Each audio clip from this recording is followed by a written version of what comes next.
নমস্কাৰ বন্ধুসকল মোৰ নাম গোবিনাথ কয় মই এষ্ট্ৰ বস্তু এক্সপাৰ্ট নুমেলজিষ্ট বন্ধুসকল আপোনালোকৰ সুবিধাৰ্থে মই চেনেলটোত বাস্তুৰ সম্পৰ্কে জ্যোতিষৰ সম্পৰ্কে সংখ্যাতত্বৰ সম্পৰ্কে তাৰ লগতে তন্ত্ৰৰ বিভিন্ন প্ৰয়োগৰ ভিডিঅ'সমূহ ইয়াত আপলোড কৰি থাকোঁ গতিকে যদি আপোনালোকৰ মোৰ চেনেলৰ ভিডিঅ'সমূহ চাই ভাল লাগে অনুগ্ৰহ কৰি মোৰ চেনেলটো ছাবস্ক্ৰাইব কৰিব ভিডিঅ'সমূহ লাইক কৰিব কমেণ্ট কৰিব বন্ধুসকল আজি মই ভিডিঅ'টোত আপোনালোকৰ লগত এটা বাস্তুৰ গুৰুত্বপূৰ্ণ বিষয়ক লৈ আলোচনা কৰিবলৈ আগবাঢ়িছোঁ গতিকে অনুগ্ৰহ কৰি ভিডিঅ'টো শেষলৈকে চাব যাতে সম্পূৰ্ণ কথাখিনি আপোনালোকে বুজি পায় বন্ধুসকল বাস্তু শাস্ত্ৰ আমাৰ ঘৰৰ উন্নতি প্ৰগতিৰ কাৰণে অতিকে গুৰুত্বপূৰ্ণ বিষয় এটা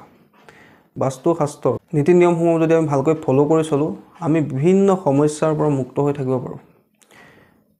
যদি আমাৰ ঘৰ বাস্তু ঠিক থাকে আমাৰ ইচ্ছাবিলাক পূৰ্ণ হোৱাত সহায় হয় ঘৰত যিবিলাক সমস্যা আছে সমস্যাবিলাক সমাধানৰ পথ লাভ হয় ঘৰৰ ব্যক্তিসকল সুখে সমৃদ্ধিৰে থাকিব পাৰে ঘৰৰ পৰিৱেশ পজিটিভ হৈ থাকে আৰু আমাৰ সুখ সমৃদ্ধি দুগুণে বৃদ্ধি পায় আৰু যদি আমাৰ ঘৰ বাস্তু ঠিকে নাথাকে তেন্তে আমাৰ ঘৰ এটাৰ পিছত এটা সমস্যা আহি থাকে বিভিন্ন ধৰণৰ সমস্যা হ'ব পাৰে ঘৰুৱা কণ্ডলৰ সমস্যা পাৰিবাৰিক সমস্যা ৰোগ ব্যাধিৰ সমস্যা আৰ্থিক সমস্যা কেৰিয়াৰক লৈ সমস্যা ল'ৰা ছোৱালী পঢ়া শুনাক লৈ সমস্যা টকা পইচাৰ সমস্যা এই ধৰণৰ বিভিন্ন ধৰণৰ সমস্যা হৈ থাকিব পাৰে আমাৰ সমস্যা কাৰণ চাৰি ধৰণৰ হ'ব পাৰে হয়তো আমাৰ কৰ্ম দোষ দ্বিতীয়তে বাস্তু দোষ তৃতীয়তে গ্ৰহ দোষ চাৰি নম্বৰতে হৈছে মানুহৰ কুকৰ্ম ইয়াৰ ভিতৰত এই চাৰিটাৰ ভিতৰত যিকোনো এটা কাৰণত আমাৰ ঘৰত সমস্যাৰ সৃষ্টি হয় কিন্তু বন্ধুসকল বাস্তু যদি পজিটিভ থাকে তেতিয়া কিন্তু আমাৰ বহুখিনি সমস্যাৰ পৰা আমি সুৰক্ষিত হৈ থাকোঁ সেইকাৰণে আমাৰ পূৰ্বপুৰুষসকল যিসকল ঋষিমুনি আছিলে তেওঁলোকে এই বাস্তু শাস্ত্ৰৰ লিখি থৈ গৈছে যাতে আমি ইয়াক ফলো কৰি গাহস্থ জীৱনত সুখে সন্তোষেৰে জীয়াই থাকিব পাৰোঁ বন্ধুসকল এতিয়া কথা হ'ল আমি প্ৰত্যেকে আমাৰ পৰিয়ালটো সুৰক্ষিত হৈ থাকিবৰ কাৰণে ঘৰ নিৰ্মাণ কৰোঁ সেই ঘৰত আমি নিশ্চয় দুৱাৰ আৰু খিৰিকী লগাওঁ এই দুৱাৰ খিৰিকী বিভিন্ন বাস্তু শাস্ত্ৰ কিছুমান নিয়ম আছে কিন্তু বন্ধুসকল সেই নিয়মৰ সম্পৰ্কে আজি আপোনালোকৰ লগত মই ভালকৈ আলোচনা কৰিবলৈ আগবাঢ়িছোঁ বন্ধুসকল প্ৰথম কথা হ'ল দুৱাৰ মুখ্য দুৱাৰ অৰ্থাৎ যিখন মুখ্য দুৱাৰেদি আমি এখন ঘৰত প্ৰৱেশ কৰোঁ যাক ইংৰাজীত মেইন ড'ৰ বুলি কোৱা হয় সেই দ'ৰখনৰ সম্পৰ্কে বাস্তু শাস্ত্ৰত বিভিন্ন ধৰণৰ কথা উল্লেখ আছে বাস্তু শাস্ত্ৰত কোৱা হৈছে যে মুখ্য দুৱাৰখন হৈছে আমাৰ ঘৰৰ মুখ অৰ্থাৎ মুখমণ্ডলৰ নিচিনা বন্ধুসকল আমাৰ ঘৰলৈ সুখ আহিলেও দুখ আহিলেও লক্ষ্মী বা লক্ষী যিয়ে আহক কিয় আহিব কোনফালেদি আমাৰ মুখ্য দুৱাৰেদি আহিব পজিটিভ এনাৰ্জি আহিলেও সন্মুখেদি আহিব নিগেটিভ এনাৰ্জি আহিলেও সেই মুখ্য দুৱাৰেদি প্ৰৱেশ কৰিব গতিকে সেই মুখ্য দুৱাৰখন আমাৰ কাৰণে যথেষ্ট ইম্পৰ্টেণ্ট আৰু সেই মুখ্য দুৱাৰখন আমাৰ যিকোনো ফালে হ'ব পাৰে দক্ষিণ ফালে হ'ব পাৰে কাৰোবাৰ পশ্চিম ফালে হ'ব পাৰে কাৰোবাৰ পূব ফালে হ'ব পাৰে কাৰোবাৰ উত্তৰ ফালেও হ'ব পাৰে কথা হৈছে যে আমি কোন পদত ৰাখিছোঁ যিহেতু বাস্তুত কোৱা হৈছে যে প্ৰত্যেক দিশতে দুখন ভাল দুৱাৰ থাকে উন্নতি প্ৰদায়ক ঠাই থাকে তাকে পদ বুলি কোৱা হয় উচিত পদত আমি ৰাখিছোঁ নে নাই প্ৰথমে সেইটো চোৱা উচিত তাৰ লগতে চোৱা উচিত যে আমাৰ সেই মুখ্য দুৱাৰখন পাৰিলে কাঠৰ হ'ব লাগে যদি কাঠৰ নহয়ও কোনো আপত্তি নাই বহুতে গ্ৰিলো লগায় কোনো তাত সমস্যা নাই কিন্তু সেই দুৱাৰখন দুইপলীয়া হ'ব লাগে পাল্লা লগোৱা মুখ্য দুৱাৰ হ'ব নালাগে আৰু মুখ্য দুৱাৰখন এনেকৈ স্থাপন কৰিব লাগে যাতে দুৱাৰখন খুলিলে ভিতৰৰ ফালে খোল খায় তাৰোপৰি মুখ্য দুৱাৰখন বাকী সকলো দুৱাৰতকৈ ডাঙৰ হ'ব লাগে সুন্দৰ হ'ব লাগে মুখ্য দুৱাৰৰ ওপৰত তোৰণ লগোৱা থাকিব লাগে তাৰ লগতে পাৰিলে দুৱাৰদলি এটা ৰাখিব লাগে মুখ্য দুৱাৰ তাৰোপৰি মুখ্য দুৱাৰখন খোলোতে মেলোতে কোনো ধৰণৰ যাতে আৱাজ নকৰে সেইটোও এটা লক্ষ্য কৰা উচিত মুখ্য দুৱাৰখন খোলোতে যদি বিভিন্ন ধৰণৰ কৰ্কশ আৱাজ কৰে তেন্তে আপুনি তেল দি বা গ্ৰীচ লগাই হ'লেও সেই মুখ্য দুৱাৰৰ আৱাজটো আমি মিনিমাইজ কৰি ৰাখিব লাগে মুখ্য দুৱাৰৰ সন্মুখত কেতিয়াও জোতা চেণ্ডেলৰ কাৰণে স্থান ৰাখিব নালাগে বা আপোনালোকে মুখ্য দুৱাৰত কেতিয়াও সন্মুখতে কাঁইটীয়া গছ ইলেক্ট্ৰিচিটি পোষ্ট গোবৰৰ দম জাবৰৰ দম ইত্যাদিবিলাক কেতিয়াও থাকিব নালাগে আৰু মুখ্য দুৱাৰখন কেতিয়াও দক্ষিণ পশ্চিম কৰ্ণাৰত স্থাপন কৰিব নালাগে বন্ধুসকল যদি আপোনাৰ ঘৰৰ মুখ্য দুৱাৰখন দক্ষিণ পশ্চিম কৰ্ণাৰত আছে তেন্তে ইয়াৰ কাৰণে আপোনাৰ ঘৰৰ কাৰণে অত্যন্ত দুখজনক সমস্যাজনক কেতিয়াও আপোনাৰ মুখ্য দুৱাৰখন দক্ষিণ পশ্চিম কৰ্ণাৰত কেতিয়াও হ'বই নালাগে যিহেতু সেই স্থানক ৰাহুৰ বুলি কোৱা হৈছে ৰাহু স্থানত যদি আপুনি মুখ্য দুৱাৰ খোলে আপোনাৰ ঘৰলৈ সমস্যা দৰিদ্ৰতা অশান্তি আহি থাকিব যিকোনো দুৱাৰ ভিতৰত যিমানখিনি দুৱাৰ স্থাপন কৰা হয় তাৰ কেইটামান ৰুল আছে কিন্তু বন্ধুসকল ভিতৰৰ মুখ্য দুৱাৰক বাদ দি যিখিনি দুৱাৰ আছে সেই দুৱাৰখিনি সদায় ৰুমৰ ভিতৰৰ ফালে খোলা হ'ব লাগে অৰ্থাৎ দুৱাৰখন ভিতৰৰ ফালে খোলা হ'ব লাগে কেতিয়াও বাহিৰৰ ফালে খোলা হ'ব নালাগে তাৰোপৰি কেতিয়াও তিনিখন দুৱাৰ একেটা লাইনত অৰ্থাৎ একেটা সৰলৰেখাৰ ভিতৰত তিনিখন দুৱাৰ কেতিয়াও স্থাপন কৰিব নালাগে কিন্তু বহুতে এইটো ভুল কৰে তেওঁলোকে মুখ্য দুৱাৰৰ পিছত আৰু এখন দুৱাৰ তাৰ পিছত এক্সিট পইণ্টৰ এখন দুৱাৰ খুলি দিয়ে অৰ্থাৎ ঘৰটো সম্পূৰ্ণ খোলা হৈ থাকে মই যদি বাৰান্দাত ৰৈ দিওঁ তাৰ পৰা একেবাৰে পিছৰ তেওঁলোকৰ পিছফালে কি আছে সকলো দেখি থাকি সেইখন ঘৰত কিন্তু কেতিয়াও লক্ষ্মী নিটিকে বন্ধুসকল সেইখন হৈছে গৰ্ভউদং ঘৰ সেইখন ঘৰত কেতিয়াও থকা ধন টকা পইচা নৰয় কিন্তু যাৰ মুখ্য দুৱাৰত ৰৈ দিলে আপুনি বেক সাইডটো দেখিবলৈ পায় আৰু সেইখন ঘৰত প্ৰাইভেচি বোলা কোনো কথা নাথাকে সকলো কথা সকলো ব্যক্তিয়ে গম পাই থাকিব ওচৰ চুবুৰীয়া হওক পৰিয়ালৰ ব্যক্তি হওক কেতিয়াও সেইটো ভুল কৰিব নালাগে যদি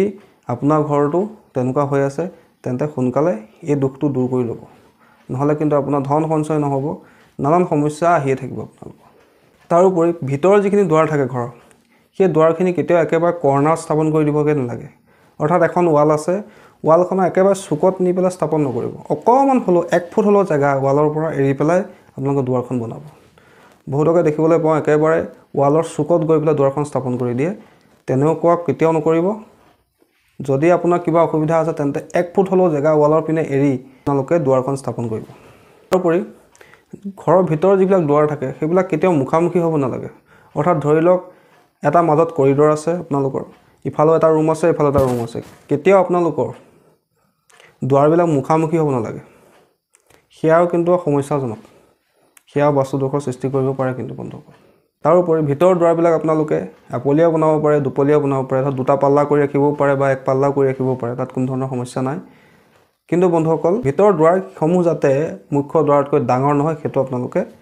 মন কৰিব তাৰোপৰি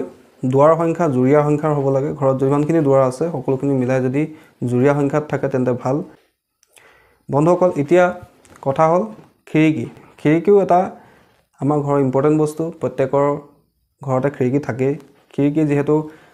বায়ু চলাচল কৰিবৰ কাৰণে পোহৰৰ কাৰণে খিৰিকীখন প্ৰয়োজনীয়তা থাকে কিন্তু বন্ধুসকল খিৰিকী স্থাপনৰ কিছুমান নিয়ম আছে কিন্তু বাস্তুশাস্ত্ৰ অনুসৰি খিৰিকী য'তে মন গ'ল ত'তে স্থাপন কৰাটো কিন্তু ভুল বাস্তুত কোৱা হৈছে যে আমি সদায় খিৰিকী যিমান পাৰোঁ উত্তৰ আৰু পূব ফালে বেছিকৈ ৰাখিব লাগে যিহেতু সেইফালেদি আমি পজিটিভ এনাৰ্জি লাভ কৰোঁ আৰু দক্ষিণ আৰু পশ্চিম ফালে যিমান পাৰে খিৰিকী কমকৈ ৰাখিব লাগে কিন্তু এতিয়া কথা হ'ল যে বহুতৰে ঘৰ পশ্চিমমুখীয়াকৈ থাকে বহুতৰে ঘৰ দক্ষিণমুখীয়াকৈও থাকে এতিয়া সন্মুখততো প্ৰায় খিৰিকী স্থাপন কৰাই হয় খিৰিকীটো স্থাপন কৰিবই লাগিব সন্মুখত এতিয়া কথা হৈছে যে সেইসকলৰ খিৰিকীত সদায় ডাঠ পৰ্দা লগাই ৰাখিবলৈ কৈছে বাস্তুশাস্ত্ৰত যিহেতু ৰাতিপুৱাৰ সময়ত বেলি ওলাওঁতে যিখিনি পজিটিভ এনাৰ্জি থাকে সূৰ্যৰ ৰশ্মিৰ যিখিনি পজিটিভ এনাৰ্জি থাকে সেইখিনি পূব ফালে যদি আমাৰ খিৰিকী থাকে বা উত্তৰ ফালে বা উত্তৰ পূবত খিৰিকী থাকে তাৰ সেই পজিটিভ এনাৰ্জি আমাৰ ঘৰত প্ৰৱেশ কৰে কিন্তু দক্ষিণ ফালে যেতিয়া আমাৰ বা পশ্চিম ফালে যেতিয়া আমাৰ ঘৰৰ মুখখন থাকে বেলি ডুবাৰ সময়ত বা দুপৰীয়াৰ সময়ত সূৰ্যৰ ৰশ্মিবিলাক লম্বভাৱে পৰে সেইটো সময়ত আৰু ইউভি ৰেজৰ পৰিমাণটো অধিক থাকে আৰু সেই সময়ছোৱাত আমাৰ ঘৰত খুব বেছি সানলাইট পৰিবলৈ লয় বিশেষকৈ সাউথ ফেচিং অৰ্থাৎ দক্ষিণমুখী আৰু পশ্চিমমুখী ঘৰত আৰু সেই ইউভি ৰেজটো কিন্তু আমাৰ ঘৰৰ বাস্তুৰ কাৰণে ঠিক নহয় কিন্তু সেইকাৰণে যিমান পাৰে যদি আপোনাৰ দক্ষিণ ফালে বেছিকৈ খিৰিকী আছে বা পশ্চিম ফালে বেছিকৈ খিৰিকী আছে সেই খিৰিকীসমূহত পাৰিলে ডাঠ পৰ্দা লগাই ৰাখিব লাগে যাতে আবেলিৰ সময়ত যেতিয়া সূৰ্যৰ কিৰণ বেছিকৈ পৰে সেইফালে ইউভি ৰেজৰ পৰিমাণটো বেছি হয় সেইটো সময়ত যাতে আপুনি ডাঠ কাৰ্টেন লগাই বা পৰ্দা লগাই সেই ইউভি ৰেজক আমাৰ ঘৰলৈ অহাত বাধা দিব পাৰোঁ তাৰোপৰি বন্ধুসকল আমাৰ ঘৰত খিৰিকীৰ সংখ্যা যুগ্ম সংখ্যাত থাকিব লাগে অৰ্থাৎ 6 থাকক 4 থাকক বা 8 থাকক এনেকুৱা হ'ব লাগে তাৰ লগতে কেতিয়াও আমি দক্ষিণ পশ্চিম কৰ্ণাৰত খিৰিকী স্থাপন কৰি দিব নালাগে কিন্তু বন্ধুসকল আৰু যদি কৰিছে তেন্তে বিশেষ প্ৰয়োজন নহ'লে সেইখন খিৰিকী নুখুলিব বা তাত আপুনি ডাঠ পৰ্দা লগাই ৰাখিব। মই আগতে আপোনাক ক'লোৱেই যে দক্ষিণ পশ্চিম কৰ্ণাৰত না খিৰিকী ভাল না দুৱাৰ ভাল। বাস্তু অনুসৰি সেই দিশটো বন্ধ কৰি ৰখাটো উত্তম বুলি কোৱা হৈছে। দক্ষিণ পশ্চিম কৰ্ণাৰটো সদায় বন্ধ অৱস্থাত থকাই ভাল বুলি কোৱা হৈছে। আৰু যদি কিবা কাৰণত আপোনাৰ